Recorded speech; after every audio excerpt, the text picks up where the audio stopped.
Ombeni mjibu hizi hapa. Watu wa Chikongola ngumi ziko wapi? Tusalimiane.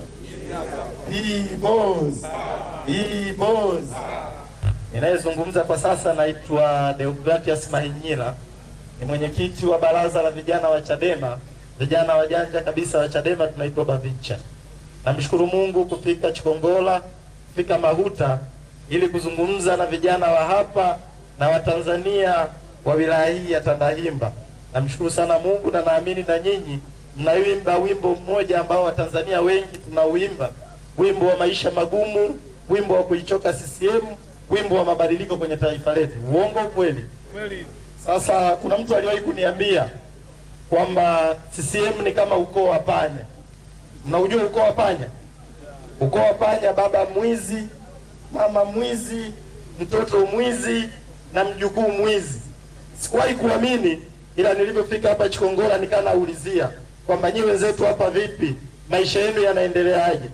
Miongoni mwa kitu nilichoambiwa ni kwamba wafanyabiashara wa eneo hili mlipewa viwanja hapo, mlitoa fedha zenu, lakini baadaye CCM wakasema hilo eneo ni la kwao na mpaka leo mmedhulumiwa pesa zenu. Uongo ukweli? Kweli. Uongo ukweli? Kweli. Sasa sisi Chadema tunao mawakili wa kutosha na tunapenda sana kutetea haki za wananchi. Mimi ninayezungumza kwa sasa ni wakili wa mahakama kuu na mahakama zilizo chini yake. Sasa kabla sisi hatujaja kuwateteeni kwa lolote, naomba niwashaurini jambo moja. Sisi hatumshauri mtu ambaye na yeye achukue hatua. Unanielewa? Hatumsaidii mtu ambaye na yeye afanyeje? Achukue hatua. Kwa ushauri wangu wa kwanza kwa vijana wa Chikongola, kwa vijana wa Mahuta, haki haiombwi. Haki inafanyeje? Inadaiwa. Haki inatafutwa. Kwa hiyo ushauri wangu wa kwanza, na wapeni mtego. Mkiweza kutatua huo mtego, sisi tutakuja kuwatetea. Hizo fedha ni za kwenu, mlitoa wenyewe, na wanaotaka kuwadhulumu wanafanya kosa duniani na wapi? Na mbinguni. Kwa leteni noma ya kudai fedha zenu, leteni noma ya hatari, alafu sisi tukiona mmeleta noma, tutakuja kuwatetea na haki ya Mungu atawarudisheni fedha zenu. Mmenielewa? Hilo jambo la kwanza. Jambo la pili, tunalo tatizo la ajira kwa vijana wa taifa hili. Naamini hata hapa Chikongola, hapa Mahuta, vijana wengi hamna ajira, si ndio? Ndio. Sasa tatizo hili la ajira sio laana kutoka kwa Mwenyezi Mungu.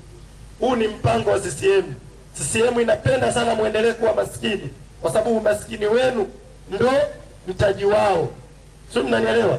Mkiendelea kuwa maskini, wao wataendelea kuwatawala, wao wataendelea kuwaongoza.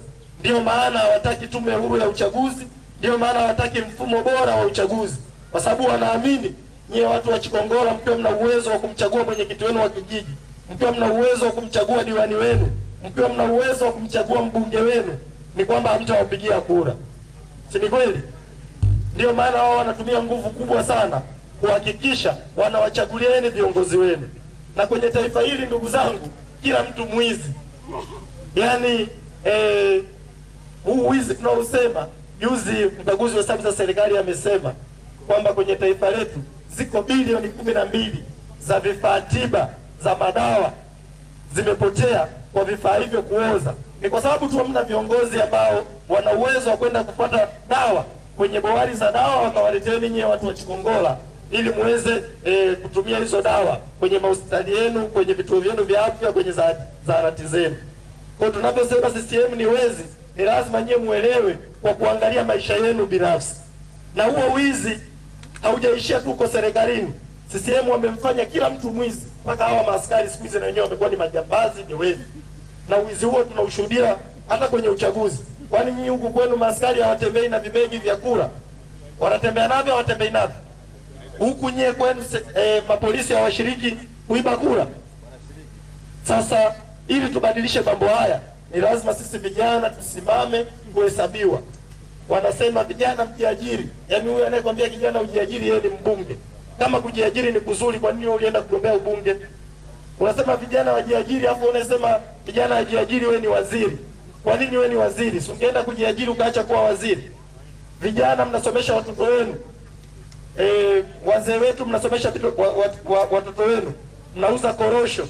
Unampeleka kijana aende shule akasome. Akimaliza degree, unakutana na mtu anajiita waziri mkuu wa taifa hili, anasema Sasa wewe kijana uliyemaliza degree unapaswa kwenda VETA kwanza, tukakupe elimu ya ujuzi, ufundi. Yaani mtu umemsomesha miaka 3, umemsomesha kwa kodi ya serikali, akimaliza degree amesoma ualimu wa Kiswahili au ualimu wa hesabu, unamwambia aende VETA. Kuna mahusiano gani kati ya VETA na kufundisha Kiswahili? Hivyo si ni upumbavu? Kwa hayo yote wanayafanya kwa sababu wanakimbia wajibu wao. Wao wana wajibu wa kuhakikisha nyie watu wa Chikongola, watu wa Mahuta, maisha yenu yanakuwa ni maisha bora. Lakini jambo hilo CCM hawaliwezi. Juzi mkaguzi wa hesabu za serikali amesema taifa hili, deni la taifa limefika trilioni 97.35.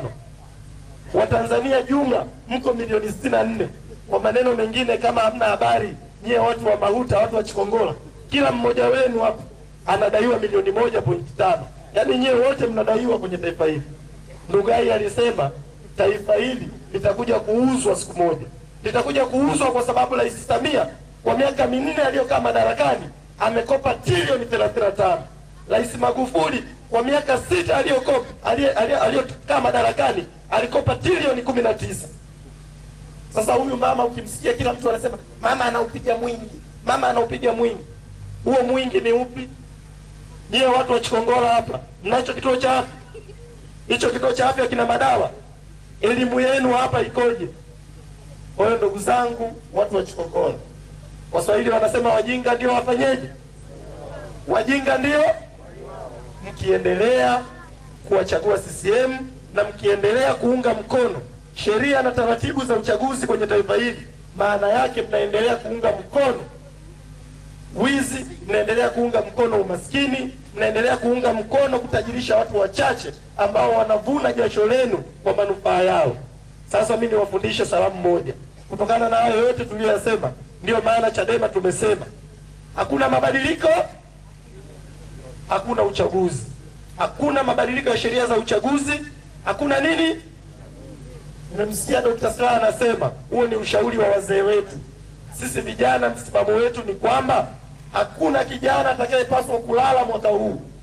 Endeleeni kuwatumia ujumbe watendaji wa vijiji, watendaji wa kata, hao mapolisi mnashinda nao mitaani huko. Wale polisi wanaishi wapi? Mbinguni? Si wanaishi mtaani huko.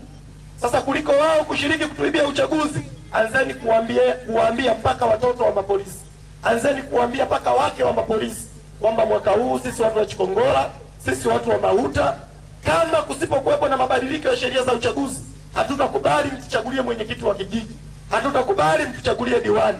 Anzeni kuwapa taarifa. Na nyie vijana, kama kuna wana mtaipata vijana. Sensa ya mwaka 2022 inasema 75% ya Watanzania wana umri wa chini ya miaka 35. Kwa maana hiyo hili taifa ni taifa la vijana. Mimi nikienda sehemu yoyote nikisikia watu wanaonewa na mgambo, wanaonewa na mtendaji, nasema vijana wa eneo hilo ni mafala. Yaani mtu anaitwa mtendaji anaoneaje wazee wenu na nyinyi mnamwangalia?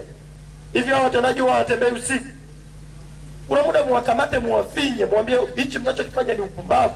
Na sisi kama vijana hatuwezi kukubali wazee wetu wakateseka kwa staili. Hivi nyinyi vijana mnanielewa wa Mahuta? Au tunadhani na wafundisheni ukorofi? Mwalimu Nyerere alisema taifa hili linahitaji vijana jeuri dhidi ya mifumo kandamizi.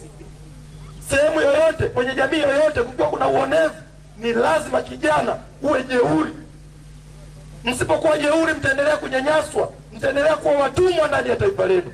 Kwa mimi nawashaurini vijana wenzangu, vijana wa Chikongola, vijana wa Mahuta, kuweni majasiri kwa ajili ya kuwatetea hawa wazee wetu. Lakini kijana, na wewe kama mzee anaonewa, kama mama anaonewa, na wewe unakubali tu, upo tu kama zezetu. Maanake kijana wa namna hiyo upaswi kuwa hai, kwa sababu huna unachokisaidia jamii yako. Sasa niwafundisheni salamu moja. Naomba wote tunyooshe mikono hivi. Yeyote anayechitia mambo ya CCM naomba nyoshe mkono. Hapo vipi jamani? Hizo shida mimi sijawasababishia. Mimi mwenyewe napigika kama nyinyi. Tunyoshe mikono wote. Nikisema iwe kwa heri, nyie itikieni iwe kwa shari. Si mnajua? Alafu mimi nikienda kulia, nyinyi mnaenda kushoto. Kwa hiyo nyie nendeni kushoto kwenu. Kushoto kwenu si huko. Kwa hiyo mimi nitaenda kulia, nyinyi mtaenda kushoto. Kwa hiyo nikisema iwe kwa heri, nyie semeni iwe kwa shari. Si ndio? Nikisema liwake jua, nyinyi mnaitikiaje? Nyeshe mvua. Usipokuwa na mabadiliko, haya tuweke vizuri sasa. Iwe kwa heri, iwe kwa shari. Inyeshe mvua, hakuna mabadiliko. Vifanye ya mwisho vizuri. Hawa jamaa wanaochukua picha waichukue vizuri, ili na nyinyi watu wa Mahuta muonekanike kwa kweli mnaunga mabadiliko ya uchaguzi. Wote twende hapo.